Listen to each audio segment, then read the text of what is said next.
Hi, everybody. Welcome back to my channel. I'm Susan Lynn. I'm a psychic and a medium. And today I'm excited to have Adam Free here, who's an astrologer. And you may not know this about me, but I'm fascinated by astrology. For some reason, I just can't get it. It's kind of like math to me, but I love to interview astrologers and to pick their brains. And so I have a great one on the channel today. Hey, Adam, how are you? Hey, Susan, I'm doing wonderful. Yeah, thanks so much for having me on your channel. And I'm really excited to talk about astrology with you today. Fantastic. Well, we're going to do more than that. Actually, we're going to talk about this partial solar eclipse that is coming. And I don't know why, but I got this feeling like I'm staring down the barrel of a gun. Why is that? I don't know, but it's partial. So I think it's going to be less intense than it could be, but it's going to affect us. Okay. It's actually going to affect each of us, this partial solar eclipse. And this is why, one of the reasons why Adam is here. And then secondly, he's going to talk about Ukraine and Putin and their astrological transits, which I think is going to be fascinating. But right off the bat, we want to jump right in and we want to get you some usable information that you need to know, because this is coming. And it doesn't have to be bad. It can be good. It can be fantastic, right? But let's see what we need to know about that. So what do we need to know about the partial solar eclipse that's coming up? You said on the 30th of this month, right? Yeah, so the partial eclipse, it's coming up on April 30th. So the big question is, what does this mean for everyone astrologically? So the solar eclipse really brings about destined new beginnings and new opportunities. So what we are seeing here is the ability to be able to expand our horizons and really invite the new in. So the solar eclipse always happens during a new moon. And what happens during a new moon is the sun sign and the moon sign are in the same sign. So in here we see they're both in Taurus. So we're going to relate these solar eclipse qualities to the astrological sign of Taurus and those Taurus qualities. So now the question here is, what are the qualities of Taurus? So with Taurus, we see finances and we see material security. Taurus is an earth sign, so it's extremely practical. So in order to have that destined new beginning and in order to really utilize those opportunities, we're going to have to be really practical in all matters of life, especially pertaining to finances. So Taurus also rules possessions. It rules real estate. It also rules the selling of houses and the buying of houses. Wow. Yeah. So what we're really seeing here, as far as the aspects of what eclipses bring, we're also seeing that eclipses can really bring about events that force us into the position of re-evaluation. So a solar eclipse can stimulate strong desires to take action. And we also may be called upon to give up something in order to move forward into a new chapter of our lives. Whoa, whoa, whoa. Okay. That's a lot. That's a lot right there. Can we pause? Sure. So Taurus. Okay. So I didn't know any of that about Taurus. So it's about finances, and possessions, which are pretty important. And you just said that an eclipse can bring about this sort of awareness of we may have to give up something. I mean, and then the partial eclipse would mean that this energy would be a little bit less than a full eclipse. Is that correct? Yeah, that's correct. So it's about 2/3 to 3/4 of the strength. Oh, so okay. Yeah. So what we're seeing here is we're really seeing the ability to be able to get a lot done in a short amount of time if we can really focus our energies in the right manner. Yeah, so I will elaborate on that a little bit in relation to the Taurus shadow, which would be its opposite sign, which would be Scorpio. So in Scorpio, we find joint resources, we find legacies, and we find power in relation to power dynamics and power struggles. So what we're really needing to give up and reevaluate in this eclipse is our power dynamics, how we're utilizing power, and our shared resources. Wow. So, and that's across the board, whether you're a Taurus or you're a Virgo or whatever. Yeah. That's basically the overall energy that's kind of overlaid all of us. Is that? Yeah. So we will see the shadow qualities of those things. So with the shadow qualities, we generally see like the darker side needing to come up and really needing to be purged and really needing to be reevaluated. Wow. Now this is power, you said, but does this also still, is this going to manifest mostly in sort of finances and money in our lives, or could it be any area? This really goes to and sort of spills over in power in relation to any area in our life, and really our power dynamics within ourself and our sense of personal power. So this is also a reevaluation of a sense of personal power and a reevaluation of whether or not we've been abusing power. Okay. So would this be one of those situations where, let's say that you've got a terrible boss and you're just not happy, and this boss is bully or whatever. Would this energy sort of give you that extra oomph to kind of go in and say, I'm out of here? How would it manifest? How would that manifest in our lives? What are some different scenarios that might take place?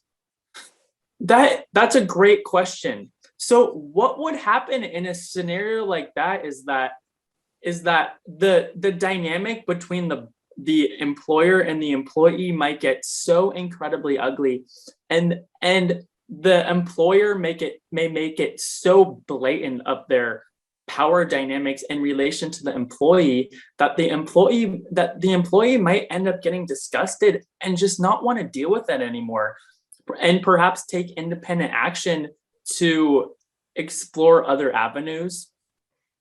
Okay. So this energy will sort of light a fire under you in those areas. Like if you have an area in your life where perhaps it's a relationship or it's a boss or some other dynamic, you may hit your point. You may say, that's it. I can't do this anymore during this time. Now, what is when does it start? I mean, when do you start feeling this energy, and when does it sort of release?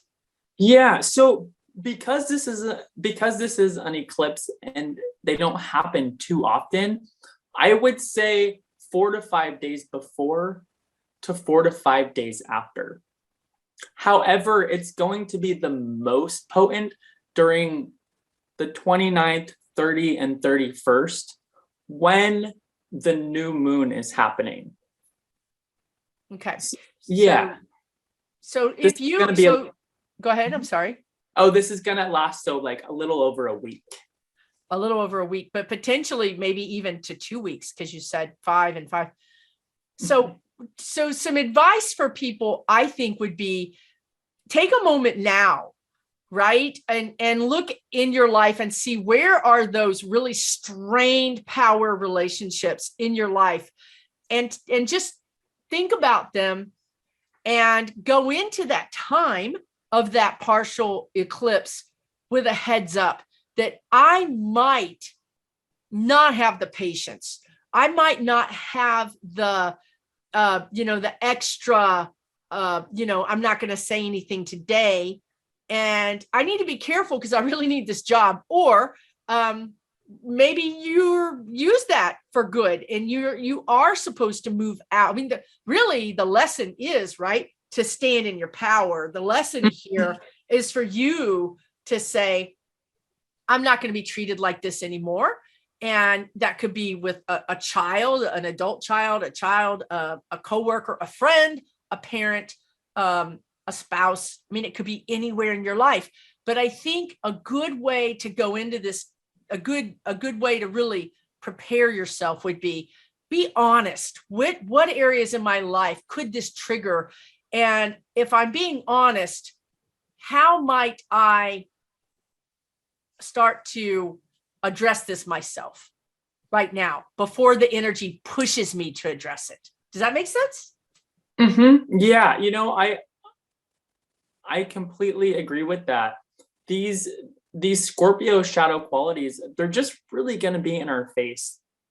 So what we're really needing to do also is, because we have Taurus here and then the opposite side Scorpio, we're really going to need to find a better sense of balance and a better sense of calm in order to make those correct decisions as well. Wow. So you would suggest sort of having that calm before this energy arrives and sort of, gooses you.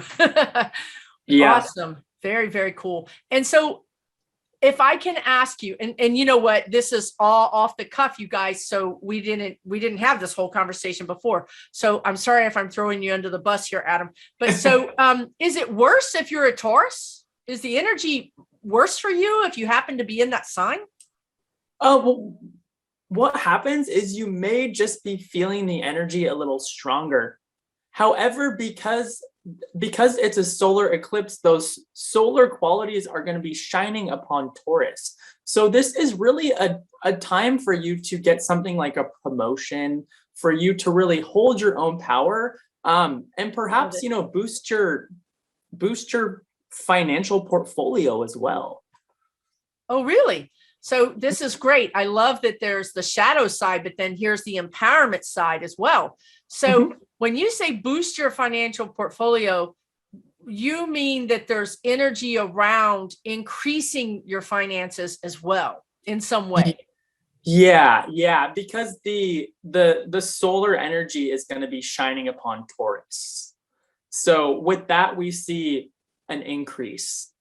And we also see a gain, as well. Yeah. So this is a time, for Taurus to be practical and productive and, just, really, really down to earth as well.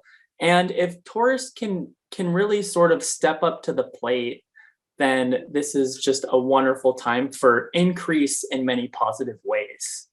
Fantastic. Now you mentioned buying and selling houses. Now, is this energy particularly good or bad or indifferent to that particular transaction? I would say, because there are so many planets in Taurus right now, including what we would consider benefic planets, which are also planets of like flowing energy in relation to that Taurus, this would indicate a beneficial time, definitely, to sell, because you would probably be able to get more than your asking price in relation to these astrological events. Nice. And then my other question is, so we have earth signs, air signs, and fire signs. Is that correct? And water signs as well. Darn it. And water. And I'm water. What's the matter with me? Okay. Okay. So this is now you guys can see me struggling. I know you guys can see it. It's like she's trying to do math. Okay. So there's a partial solar eclipse in Taurus. My question is there a particular sign that's going to have an easier time or a harder time? Like some are fixed and some are mutable too, right? So is there a particular, fire, water, air, or, Sure. So because Taurus is an earth sign, if you are a Capricorn or if you're a Virgo, it's what's going to be called a trine aspect. And a trine aspect indicates flowing energy and a really good utilization of the ability to be able to get things done smoothly and harmoniously. So if you are an earth sign, this will be beneficial. Yes. Oh, sorry. But I also have water too. So what sign may it be a little bit more, not quite so happy with it? Yeah. So the air and the fire signs, they would perhaps need to watch out because of the astrological dynamic. There could tend to be perhaps an overestimation of one's abilities with this, which could definitely lead to one's downfall. Or with the air signs, there could perhaps be some sort of miscommunication in the spoken word or some sort of misrepresentation. And the reason why I say this with the fire and the air signs is because they are in a square aspect to this Taurus energy, which is earth, and square can create tension, it can create dynamic, it can create struggle. However, on the positive side, there's an amazing amount of breakthrough energy available in a square. So it can go one of two ways, with the air and the fire. Okay. It can go one of two ways. Yeah. Uh-huh. And what would you suggest? Is there anything that they can do to make sure that they kind of go more towards the breakthrough energy? Yeah. So with the air signs, we're seeing a lot of intellect and communications. So what we need with the air signs for a sense of breakthrough would be to stay grounded, to stay factual to all the details, and to not jump to conclusions. Perfect. So I would tell those air signs to sort of strive to embody more of those Taurus qualities within the next couple of weeks, which are more about slow, plodding energy and more about pacing oneself. And with the fire signs, you guys are incredible and you have so much courage and so much enthusiasm. I would say just don't burn yourselves out. Pace yourselves and also don't overestimate your abilities here, because the energy of earth is slow but steady, and fire tends to want to rush through everything, and there's inspiration and enthusiasm and excitement, but this solar eclipse could bring a burnout if you're not grounded for those fire signs. Wow, that's good advice. That's very practical. As an earth sign, I appreciate that. I'm an earth sign as well. See, awesome, fantastic. Well, that's good. I feel that's really, really practical. So you guys hopefully have taken some notes, especially if you're an air sign and a fire sign, because I think that just having this awareness, and also just be aware of power struggles in general and kind of think about it. I like to say forewarned is forearmed. So if you know that there's a power struggle dynamic in your life already, then you can pretty much just bet that dynamic is going to get a little bit more heated during this time. So it would be a good time before it gets heated to think about what you want. Do you want to stand up for yourself? Do you want to walk into your boss's office and ask for a raise? Do you want to walk into your boss's office and say, I really don't appreciate being treated like this? What do you want? Because the energy may sort of move you towards that without you even wanting to do it,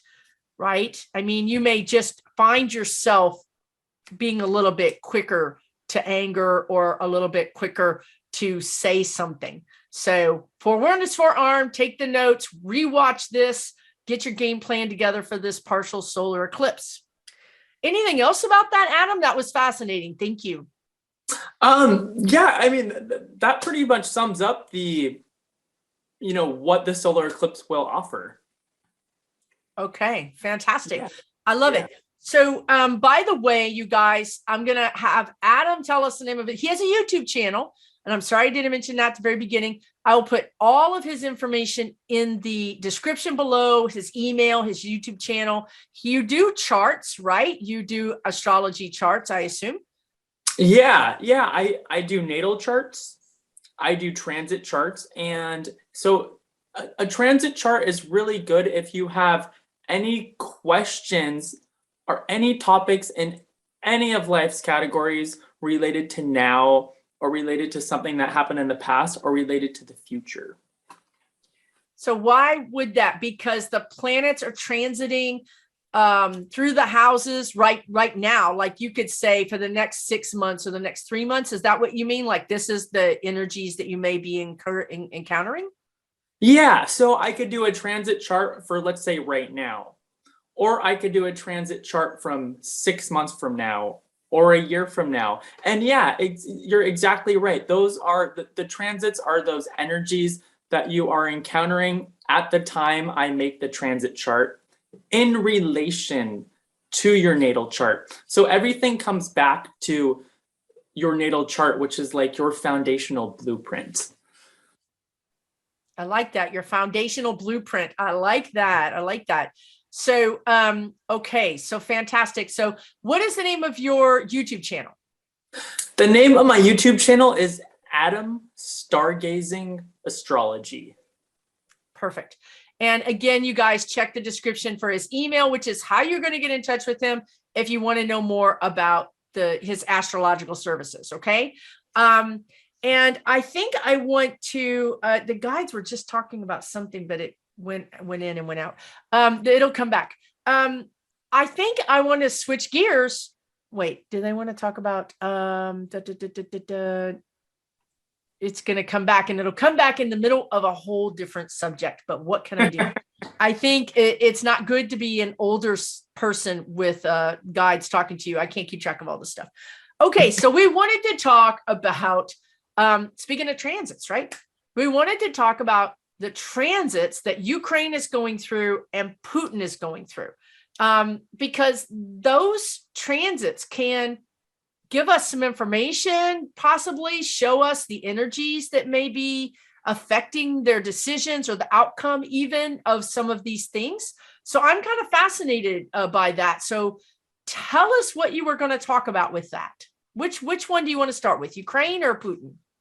Okay, so I'm going to start with Ukraine. Okay. Yeah, and just a quick summary of Ukraine's astrological natal chart. So it was established August 24th, 1991, and this was all about, Ukraine gaining independence from Russia. So the Ukraine's astrology chart is very individualistic. They have their moon sign in Aquarius. Aquarius is very individualistic. It's very humanitarian. There's a really strong first house in their astrological chart. So that means a lot of planets are in their first house. So there's a strong need for independence. There's a strong need to be a trendsetter and a strong need to really be a trailblazer with this aspect. They also have Pluto and Scorpio on the midheaven, and the midheaven is the highest point in the astrological chart. And Pluto is all about death and rebirth and transformation. So this really indicates that these people have gone through a lot, and they'll pretty much do anything in order to keep their independence. Along with that North Node in the first house, the North Node is their evolutionary direction. And again, the first house is about being independent. So just what we see here right off the bat, a quick summary of their natal chart. These people are trendsetters, they're independent, and they are humanitarians. So what we are seeing here are some pretty interesting aspects in relation to their short-term transits. And when I say short-term, I'm talking the next couple weeks. Wow, that is short. Yeah. So because as we know, every day now is, provides so much. So the first aspect we're seeing here, we're seeing Ukraine's sun sign in harmonious aspect to Venus, and Venus is all about relationships. So this is the increase of recognition and the ability to make favorable decisions. Wow. The next aspect we're seeing is the planet Mercury, which rules intellect and communications. It's in trine aspect, which is an harmonious aspect to the planet Neptune, which rules idealism. So this is harmonizing their ideals with practical day-to-day reality. So Wow. yeah, so what we're really seeing with this aspect is we're really seeing this, in relation to a lot of Zelensky's speeches. The next aspect would be their natal sun sign and harmonious aspect to the transiting sun sign. So plans fall into place better, people are more supportive, and there is a heightened drive for motivation with this aspect. And that's the next 3 weeks. These are, tell me again. That's the transits. Yeah, so these are all the very short-term ones. Wow. That's good. That's all good. Yeah. There's a lot of promising short-term transits. So the next one will be their sun sign transiting Mercury. So more clarity in thoughts and better equipped to turn ideas into concrete actions. The next one will be Mercury, which is the intellect, trine the North Node, which is the direction, the karmic and evolutionary direction that the country's headed in. So thoughts and words have a magnetic ability to help people and, to help them attract the resources they'll need to advance. So this is really supportive and indicates that, that they will get the resources they need in advance, at least in the short term. Okay, well, good. That's all good. That's fantastic. And it all makes sense. I mean, it all, you can see, it's like you're painting a picture of what we already know as far as the natal chart, and fantastic. That's great. Okay, so the next one will be Venus, which is relationships and harmonious aspect to Pluto, which is all about power and transformation. So this is a dislodging of stuck or blocked patterns that would harm them from gaining their own personal power. wow. Yeah, so this really relates to that Pluto they have on the midheaven, which is that high point in their chart. So what we're kind of seeing karmically here is this country really needing to really reestablish their own sense of power. And this also really relates to the shadow side of that solar eclipse that we were talking about. Oh, in what way? Connect the dots for me. Yeah. So what is happening here with that solar eclipse in Taurus? As we mentioned before, opposite Taurus is Scorpio, and we're always seeing the shadow side of those energies in relation to that solar eclipse. And Scorpio rules Pluto, and Pluto is all about those power dynamics. And what we're seeing here again with that shadow side is we're seeing the grossness and the sort of that refuse energy of that over abuse of power coming up. So when that comes up so much, it's the opportunity to really reestablish one's own power and the opportunity to really redefine one's power. It's kind of similar to a retrograde aspect. So can I just, sorry, would you say that few days around the 30th is going to be a big opportunity for Ukraine to really break free of that power dynamic from Russia? Yeah, what I'm really seeing with this is that a lot of energy is going to be moving at that time. And I see perhaps karmically that it is going to be a breaking away.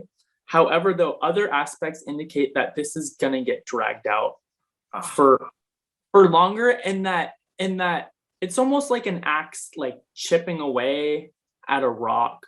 This April 30th solar eclipse, it's the ability to be able to take a bigger chip out of the rock. Okay. Yeah. So the next aspect would be the planet Mercury, which is mind communications. It's sitting opposite to Pluto. So what happens is this ends up being a battle of ideas between competitors. It's a good time for research, investigation, and uncovering secrets. So what we could see here is we could see some perhaps kind of dark stuff being revealed. Oh, interesting. Yeah. Interesting. Yeah. You know, and especially in relation to that solar eclipse, because again, that solar eclipse, it brings the light up so much. Right. And the power dynamics. Wow. And the communication. There's so many trines with communication with Ukraine. I mean, Mercury, Venus, all these trines, right? I mean, all these good, this is interesting. And like you're saying, then the light is going to shine. And we're going to take a bigger chunk out of this knot. It's sort of like reminds me of like a knotted wood, like it's a big mess, but we're gonna take another chunk out of it. So yes, are there more transits with Ukraine or? Yeah, so there's one more short-term transit. So it's the sun. They're transiting sun. It's squared, which is in tense aspect to Saturn. And whenever we see Saturn transiting, we know Saturn is directly linked to karma. So this is the opportunity to begin reshaping fundamental elements of what Ukraine stands for. Instead of faltering in fear of changing circumstances or loss, it's time to seize the moment in order to actively work towards the outcome of your desire. Wow. Yeah. Wow. And you know what I'm getting with this, so all this is the next 3 weeks, and that encompasses this solar eclipse, partial solar eclipse. So you know what I'm getting is not only Russia, but there's power dynamics between Ukraine and Germany. And, you know, I feel like that's going to break open. I feel like what you're telling me is, it sounds like, and what the guides are telling me at the same time, is that Zelensky and Ukraine might actually take an even bigger stand and say, you're either with us or against us. You can't be on the fence anymore. You've really got to choose a side here. So I think you might see Zelensky really challenging these power dynamics around that time, even more so than he has, which it has been he's been pretty plain spoken about it. But I really think that you're going to see him say, okay, these countries, Israel, all these countries, France, Germany, Turkey, whatever. So, wow, so things are really ripe for some kind of big changes with Ukraine. And they have a lot of trines, a lot of positive energy, right? Yeah. So those trines indicate emotional support, physical support, and material support. Trines act as gifts from the universe. It's like by the grace of the universe. Thank God. Yes. Okay, I love it. I'm almost afraid to hear what you're going to say about Russia, but okay, about Putin. All right, wait, but are you done? Is Ukraine, do you want to say anything else about that? Those transits for Ukraine in the next 3 weeks? Yeah, that last square aspect was, that really sums up the short-term aspects in relation to Ukraine. Wow, but that's karma, and it's Saturn, and it's the sun, and Saturn is also like our teacher. Is that correct? I mean, yep, our disciplinarian. If you put those two together, Sun and Saturn, how does that look for Ukraine? How could this play out? Light shining, is that what you just said? Basically, light shining on these themes, the karma. Yeah, so the sun really stands for the vitality. So this, this aspect is whether or not Ukraine is really going to utilize and shine and to really back up what they stand for and what they're fighting for, which is that independence from Russia. Wow. So this is a tense aspect. A lot of energy is being moved here because it's a square.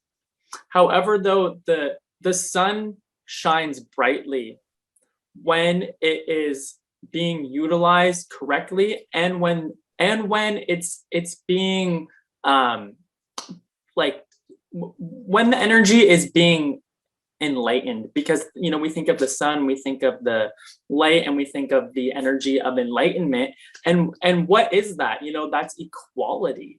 So it's really not being scared of the shadow here, and really just being a bold warrior and stepping into what Ukraine means in representation to the world, and what it means as far as its independence from Russia.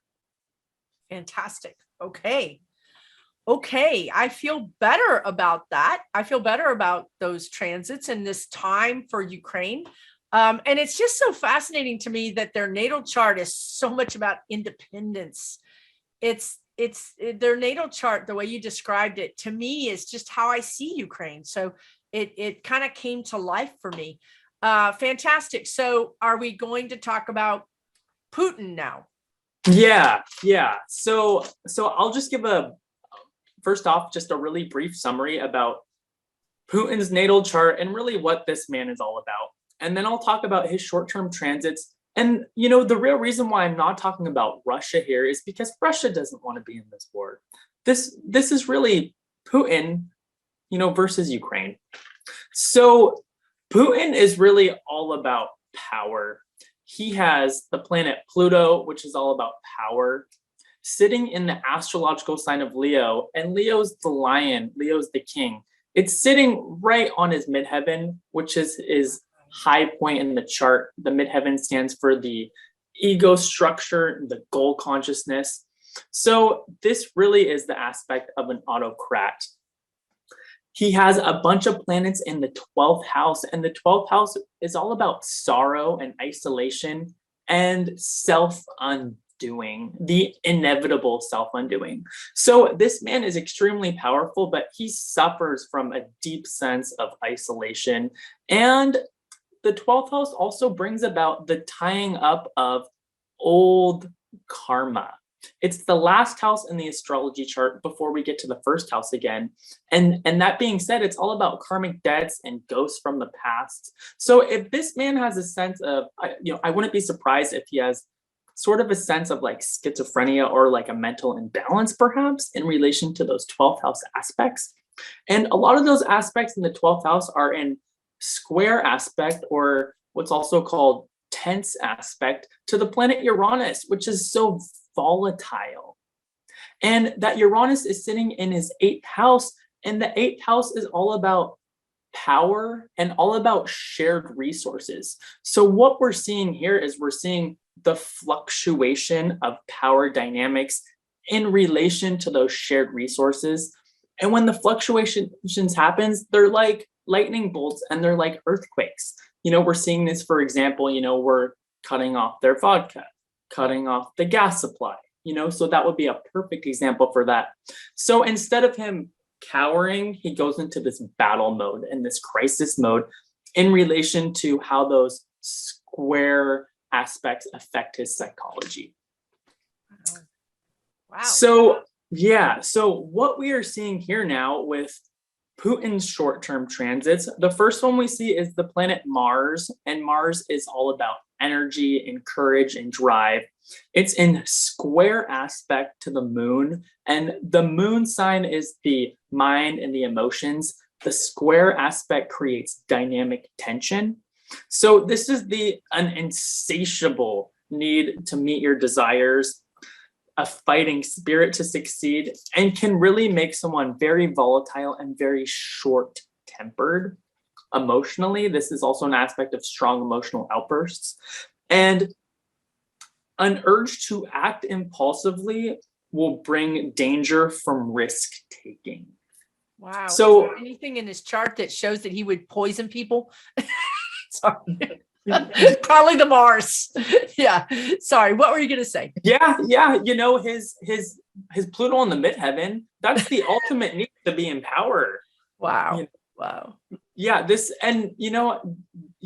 I mean, he really, and especially that Pluto and Leo, it's like the ultimate king. And also too, it's sitting with his south node, and the south node stands for your comfort zone and your innate gifts and talents. So that Pluto energy is sitting in the realm of his comfort zone. So I wouldn't be surprised if this man had done something similar, perhaps in a former life. Okay. Wow. Because Yeah. it seems like his chart is just like glaringly, this is who he is. I mean, he couldn't be anybody else, right? With a chart like that, he couldn't be anybody else. I mean, he could be kinder, perhaps. He could be a better leader, but he would definitely have those senses of power. And then with that Mars, I mean, he would be quick to temper, whatnot. But very interesting. Yeah, and so what else happens in his chart? He has a fairly strong seventh house in his natal chart, and the seventh house is the house of relationships. But what he has there is he has the moon in, I believe, the moon in Gemini. So Gemini is very changeable. So it's this sort of it's almost like he takes into account what other people have to say, but he's very changeable, and then ultimately self-serving and very vindictive. Right. And that makes sense, right? I mean, one minute you're his best general, and the next minute you're in prison. So, yeah. Wow. Okay. So please go on. This is fascinating. I need to know how this story is going to end. Okay. So the next short-term aspect will be the planet Mars, which is your energy. It's in harmonious aspect to his ascendant, which is his rising. So this is increased stamina and making independent decisions. So, this aspect really, really backs that, that sense of, pushing him further and further into his own sort of reckless, autocratic type of behavior. The next one will be the sun sign in harmonious aspect to his Mars, which is his energy. So this gives him an endless supply of energy, full of self-belief and a boost of self-confidence. So he's a force to be reckoned with, with these strong Mars aspects. He has all this vigor, all this determination, all this courage, all this energy, with these aspects. So I'll talk about two more. Now he has two more. So Venus, which is relationships, it's in trine aspect to his natal Venus. So this indicates support and luck in social contacts. And his next aspect will be the planet Mercury, which is mind, intellect, communications, sitting in oppositional aspect to Venus, which is relationships. This is pressures and serious matters that are harder to deal with this transit. Wow. Okay. So now, geez Louise. So he's got a lot of power, a lot of energy. He's got some good energy with perhaps even some countries that want to, like maybe Belarus or Turkey, India. So basically he's got some of that stuff going for him. So when you look at these two transits, you can't say that one is going to have a better time of it than the other. They're just different qualities that are good qualities. And it doesn't really help Ukraine out at all for him to have this immense energy. Wow. Very interesting.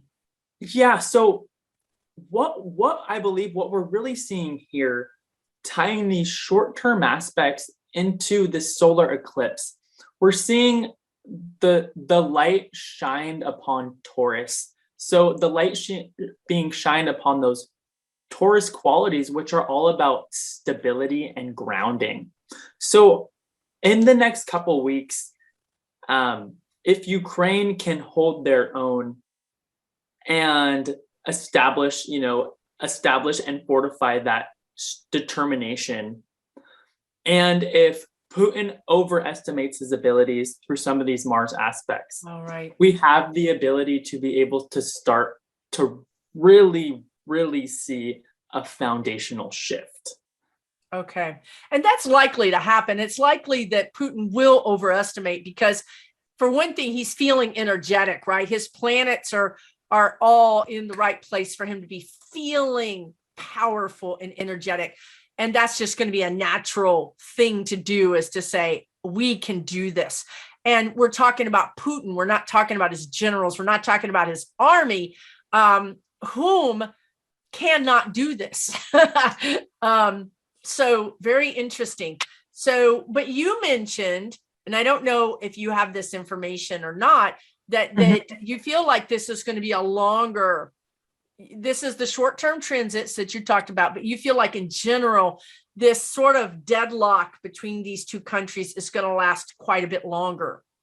Yeah, and part of why I'm seeing that is because what we are seeing now in the general astrological transit chart, we're seeing the planet Pluto hit the last degrees of Capricorn. So Capricorn rules the hierarchical structures. And whenever you get the last degrees of something, it tends to bring up the worst. And Pluto means power. So what we're really seeing here is we're seeing the last old school hierarchical structures that represent power. We're really seeing those having to purge themselves, as represented by Pluto, which is all about death and rebirth and transformation and eventually purging. We're seeing the last degrees of those. So we're seeing, and it's not, Pluto won't be going into Aquarius, which is very humanitarian, until a little sneak peek 2023, and then really into 2024. So yeah, so I believe, astrologically, this is going to go on for a bit longer, perhaps the next year, maybe year and a half. Yeah. So what I kind of see is Putin trying to bisect or, take a chunk out of Ukraine. And, because I do see the majority of Ukraine being somewhat peaceful, but I do think that Putin is going to take that, a lot of that area that he already has, that they've already have the separatists live, there. I think he's going to try to make that more of a recognized area that he would control or own. And I honestly think that the West might have to get behind that because it would at least be peace, right? At what point? And I think the Ukrainians will never give up. I don't think they will give up until all of that is their land, because it is their land, and that's fine.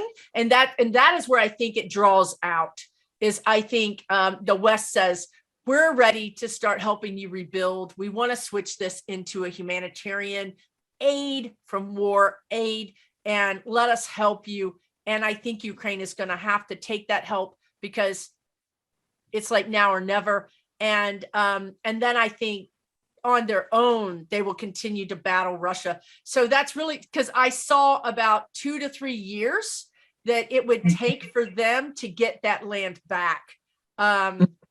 So interesting. Yeah.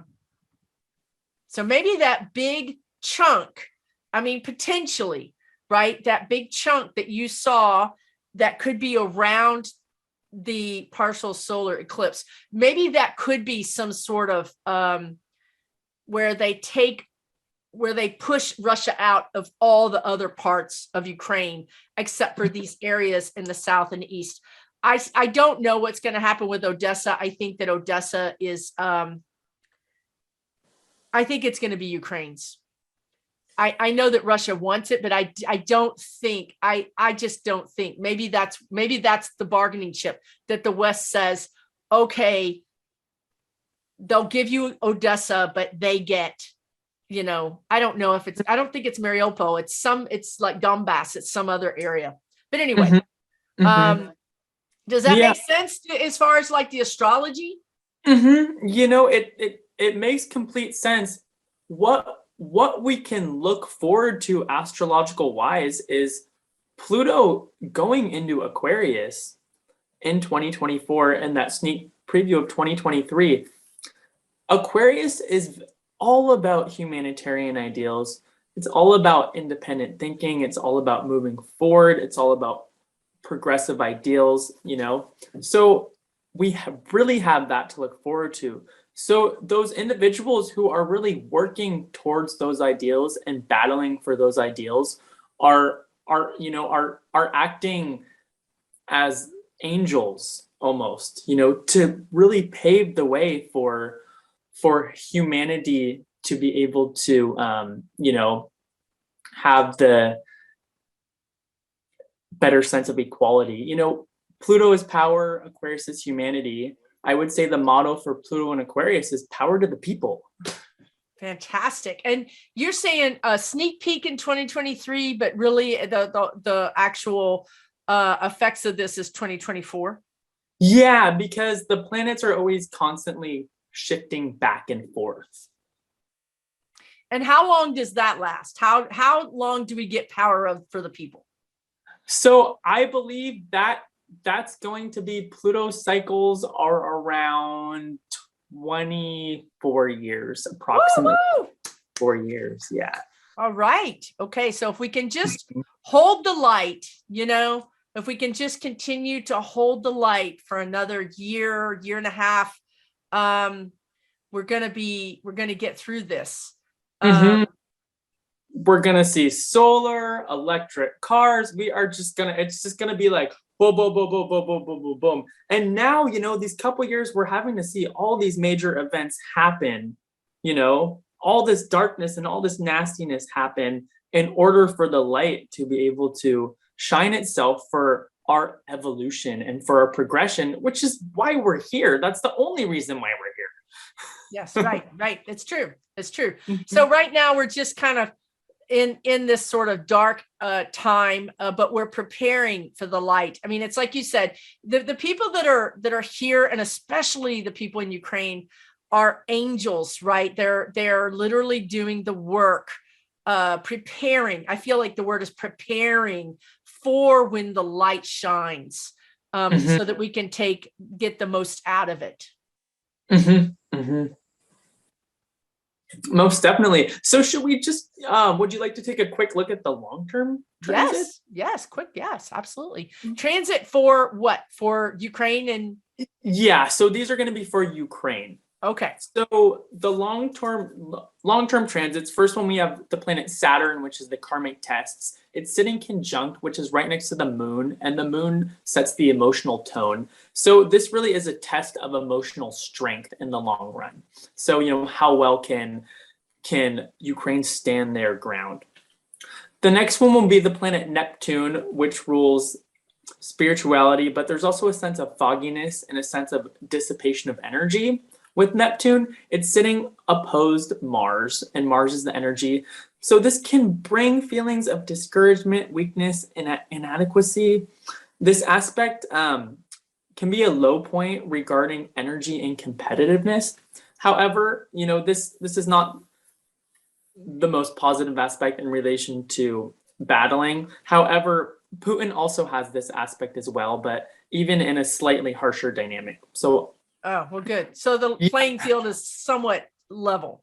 Yeah, this evens that out. So the next one will be the planet Saturn sitting opposed Jupiter. Saturn is the principle of contraction and karma. Jupiter is all about expansion. So this just brings a lot of ups and downs as represented by ups Jupiter, down Saturn. So this is just ups and downs, just constant.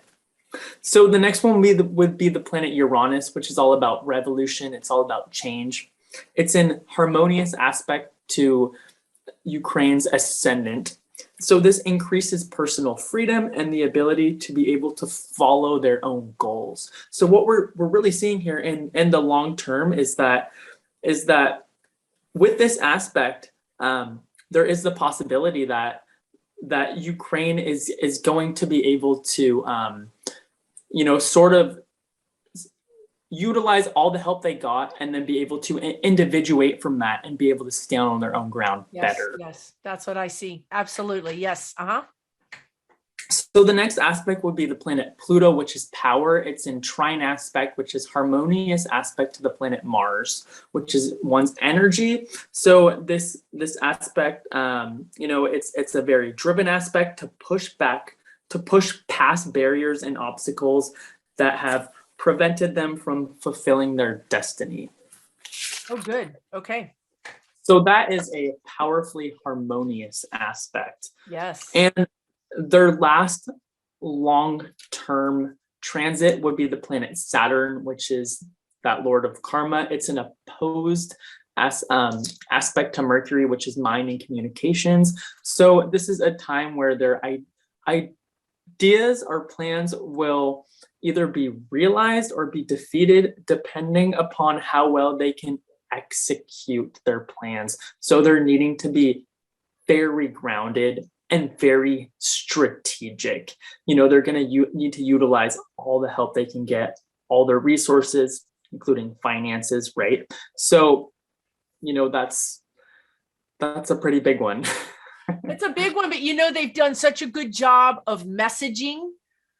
They really have. I mean, they've got Instagram, YouTube, they're messaging fantastically. So hopefully, they'll use that in the right way. Hopefully they will, because they have the ability. It's not like they haven't been doing it and they have to learn it. I feel like they've been doing it and they just need to be tighter about it, be more concentrated about it. Okay, good. Mm-hmm. Yeah, and honestly, I really think they're gonna utilize that. I really do. I do too. Okay. Yeah. So these are Putin's long-term transits. So the first one he has is the planet Jupiter, which is all about optimism. It's in squared aspect, which is a tense aspect, a dynamic aspect to Mars, which is his energy. So this is the ability, to be able to be very enthusiastic in something. However, this aspect really can show exhaustion. It can also show an overestimation of one's capabilities because it's a square aspect. Okay. So the overestimation of one's capabilities leading to exhaustion. And when I say exhaustion, I mean physical, mental, emotional exhaustion, and also the exhaustion of his resources in relation to his weapons and his men. Okay. Yep. Yeah. Okay, good. So it's almost like putting all your eggs in one basket. Yep. And he's done that already, so he's good at it. Mm-hmm. So this will be the planet Saturn, the lord of karma. It's sitting opposed to the midheaven, which is the high point in the chart and relates to goals. So this is him becoming discontent with his family and personal relationships, withdrawing from those and potentially cutting himself off from those close to him. So we're seeing him cutting off everyone around him, which he's already doing. And because this is the long-term transits, this is just sort of a furthering of that. So the planet Uranus, which is all about lightning bolts, electricity, about shaking things up, shaking up the established structures. It's an opposed aspect to Venus, which is relationships. So this makes someone very restless and can bring unexpected events, either positive or negative, erratic emotions, and a reckless attitude. Wow. I mean, it doesn't look good to me. It doesn't, these are not things that are going to help him with his already, personality and things. And so these transits, the longer ones, tell me about how long, when you say longer transits, what is the time frame for that? So some of these transits can last up to 1 to 3 years. Okay. Yeah, I'd say anywhere from 4 months to, on the broad side, 2 to maybe 3 years. Okay. Yeah. So the next one is the planet Neptune, which rules idealism, but also fogginess and a dissipation of energy. It's in square aspect or tense aspect, challenging aspect to Mars, which is energy. So this is low energy, You can't rely on others, and it brings discouragement and weakness. This was similar to that Mars opposed Neptune aspect that I was talking about in relation to Ukraine's long term, but this is a square aspect. So this is even this is going to be activated more through crisis, if that makes sense. The squares bring crisis, so this could be a sudden this, a sudden that, a sudden that. So this aspect, the square aspect is harsher than the oppositional aspect. So yeah, that was actually his last long-term transit. So I have a question asking for a friend. So so would any of those things indicate that he might cross over? I mean, is there anything in someone's astrological chart that would indicate that, oops, this is a little area that you might be careful about? I personally can't predict that. What I can say for sure is that this man is going to exhaust his resources. He's going to drain his resources. He's going to perhaps really piss off those few left that were trying to help him. He's going to further isolate himself and further weaken his power through that. He's headed down in a downward spiral. Whether or not he's going to cross over, I can't tell. However, these are not promising aspects for him. They're not helpful. They're not helpful for him personally or professionally. So he's going to have a hard row of it. And the thing that I think that sticks out to me is that this is a man that already he's already overconfident and needlessly so. And here we're going to have some transits that's going to make him feel even more confident, sort of doubling down on something. No, I know we can do this. Let's put more energy in it. And that's probably going to begin that isolation too, because his people know better than to tell him the truth, because that gets you, you might be in prison or worse. So these people are going to become more and more isolated, and he's going to become more and more isolated because no one's going to want to talk to him and tell him the truth. So that's fascinating. So given what you said about the Aquarius, would you be able to say that during that time in 2024, that that's a likely time that Ukraine may become completely independent or break free if any lands are still controlled by Russia? Yes, if it's going to happen, it's going to be within that period of Pluto in Aquarius. What we're seeing here is because Pluto moves so slowly, we may see a year or two or less, of perhaps disruption. I'm not quite sure until it becomes fully established. However, once Pluto goes into Aquarius, if Ukraine hasn't already yet been independent, we will see a quickening of that, like an evolutionary quickening. Okay. Right. Fantastic. Well, that was fascinating. And I feel like I understand the energies definitely more so around Putin, and the energies around Ukraine that you described. It just makes so much sense to what I've already known and felt about Ukraine. It basically just validates it all and makes a little bit more sense of it. So that's interesting. It's very fascinating. And thank you so much for coming on this show with me. I really appreciate it. And I really think that, astrology is a tool, right? Just like having a psychic reading or a mediumship reading or anything else. These are tools that thankfully we have available to us. So if you guys are interested, you know how to contact him. Again, I'll put all his information in the description below. and check out his YouTube channel because he does talk about politics. You do talk about some of the things we just talked about. And I watched his last video, and I got to tell you guys, it was fascinating because he was talking about Ted Cruz and the things that the planets were describing, and what he was describing makes so much sense to me. I mean, especially being in Texas, right? It just sort of made sense to me in an angle that I hadn't thought of before. So check that video out too, because I think that and you not only talked about Cruz, you talked about who else in that video? Do you remember? Yeah, so in that video, I also talked about Marjorie Taylor Greene. Right, Marjorie Taylor Greene. That was good too. That it was a good video. It's going to give you some like, now I get it. That's kind of what I did. But anyway, thanks again so much, Adam, for joining me. And thank you guys for watching. If you stayed to the end, you get 2 gold stars. And we'll see you again soon right here on this channel. Everybody take good care. Bye, everybody. Great. Thanks so much.